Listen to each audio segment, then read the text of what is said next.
नमस्कार दोस्तों, मैं शेखर मिश्रा आपका स्वागत करता हूं आपके अपने YouTube चैनल एस क्लासेस में। दोस्तों, आज हम पढ़ाएंगे इंग्लिश का एक बहुत ही इंपॉर्टेंट टॉपिक है। इंग्लिश का एक बहुत ही इंपॉर्टेंट टॉपिक है आर्टिकल। दोस्तों, आर्टिकल में हम आज पढ़ाएंगे आर्टिकल जो कि दोस्तों कंपटीशन एग्जाम हो या एकेडमिक क्लासेस हो, कोई भी एग्जाम हो, हर एग्जाम में आर्टिकल से एक या दो क्वेश्चन हमेशा से ही पूछे जाते हैं। एक या दो नंबर के क्वेश्चन इसमें पूछे जाते हैं दोस्तों, जो बहुत ही इंपॉर्टेंट है। दोस्तों, आज हम उसी के बारे में डिस्कस करेंगे। तो दोस्तों आइए देखते हैं। दोस्तों, जो तुम्हारे आर्टिकल होते हैं, आर्टिकल तुम्हारे टू टाइप्स के होते हैं। कितने टाइप्स के होते हैं? टू टाइप्स के होते हैं। आर्टिकल होते क्या है? आर्टिकल होते हैं जो किसी नाउन के पहले लग जाते हैं, ठीक है। आर्टिकल का दूसरा नाम इनको हम डिटरमिनर्स भी बोल सकते हैं। क्या बोल सकते हैं? डिटरमिनर्स। क्वेश्चन में कभी कभी पूछ लिया जाता है कि आर्टिकल्स क्या होते हैं, तो आर्टिकल को डिटरमिनर्स बोल सकते हैं या कहीं पे एडजेक्टिव भी बोला गया। कुछ बुकों में आर्टिकल को एडजेक्टिव भी बोला गया है दोस्तों, ठीक है। तो दोस्तों, आर्टिकल तुम्हारे टू टाइप्स के होते हैं। एक होता है इंडेफिनिट आर्टिकल और दूसरा होता है डिफिनिट आर्टिकल। अब दोस्तों, ये इसको दो कैटेगरी में डिवाइड किया गया है। आज हम दोस्तों पढ़ेंगे इंडेफिनिट आर्टिकल के बारे में। इंडेफिनिट आर्टिकल में तुम्हारा आता है ए और एन। अब ए का यूज कहां पे करते हैं और एन का यूज कहां पे करते हैं दोस्तों, आइए हम आज देखते हैं इसको।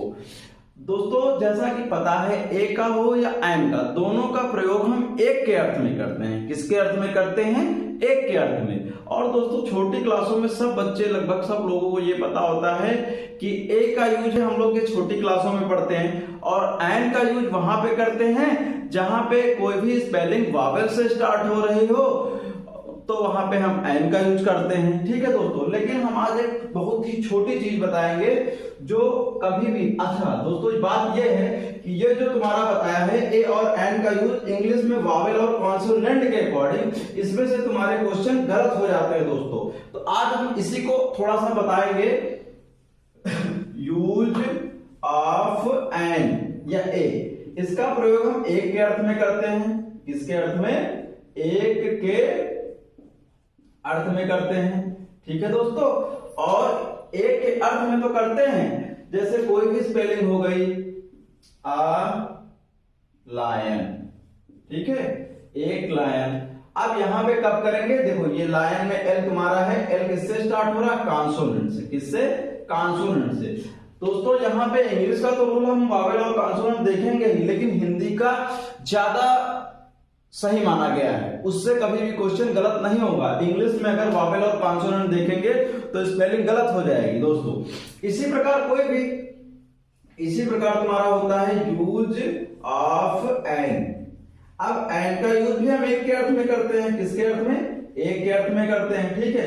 लेकिन कंडीशन ये है कि वावेल से स्टार्ट होने वाली जो स्पेलिंग होंगी, हम उसके साथ तो एन लगाएंगे दोस्तों, ठीक है। लेकिन कंडीशन ये है कि जब हम इसका यूज करेंगे तो हमेशा हिंदी में स्वर का उच्चारण देखेंगे। किसमें? हिंदी में। इंग्लिश वाला 90% सही, 99% सही है, और हिंदी वाला 100% सही है। अभी तुमको हम प्रूफ करके दिखाते हैं। हिंदी के उच्चारण में हिंदी के जो स्वर होंगे, हिंदी के स्वर जैसे आ, ई, इनसे अगर कोई स्पेलिंग स्टार्टिंग हो रही है, तो वहां पे हम किसका यूज करेंगे? एन का। दोस्तों, एक बार हम इसको बोल रहे हैं, समझने की कोशिश करना। आर्टिकल का यूज हम, अगर किसी कोई स्पेलिंग है, अगर उसका उच्चारण हिंदी के स्वर से हो रहा है, तो वहां पे हम किसका यूज करेंगे? आर्टिकल एन का प्रयोग करेंगे, ठीक है दोस्तों।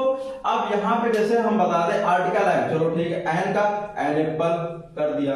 ये तो सबको पता है कि ए तुम्हारा क्या है? वावेल है, और ए से स्पेलिंग स्टार्ट हो रही है तो एन लगाया। लेकिन दोस्तों, अगर इसी जगह पे हम क्या कर दें?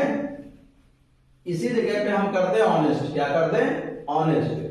क्या कर दें? ऑनेस्ट, HONEST, ऑनेस्ट कर दिया, ठीक है। अब देखो, ये क्या हिंदी के इंग्लिश के वॉवेल से स्टार्ट हो रही स्पेलिंग? नहीं हो रही। किससे हो रही? एच। एच तुम्हारा है कॉन्सोनेंट, लेकिन हम इसके आगे लगाएंगे क्या? एन। तो इंग्लिश वाला रूल यहाँ पे फॉलो करना बंद हो जाएगा। तो इसलिए हम बताए हैं कि हिंदी अगर इसका उच्चारण करेंगे तो इसको लिखते हैं ऐसे, ऑनेस्ट। क्या पढ़ते हैं? ऑनेस्ट। पहला अक्षर क्या आ रहा है? बड़ा। बड़ा क्या है? हिंदी का स्वर, इसीलिए हमने यहाँ पे एन लगाया है दोस्तों। ठीक है दोस्तों। और जो तुम्हारे शॉर्ट फॉर्म में अलग अलग रूल याद करने की जरूरत है नहीं, लोग होते हैं कि जो शॉर्टकट में लिखे होते हैं, शॉर्ट फॉर्म में लिखे होते हैं, उनके साथ एन लगाते हैं, लेकिन हम कहते हैं क्या जरूरत है 10 रूल पढ़ने की, जब हमने बता दिया कि हिंदी के स्वर को केवल देखो। अगर हिंदी से मान लो ए में हो गया, क्या हो गया? ए में। ये शॉर्ट फॉर्म में लिखा है ए में, ए में, ये तुम्हारा आ गया क्या है?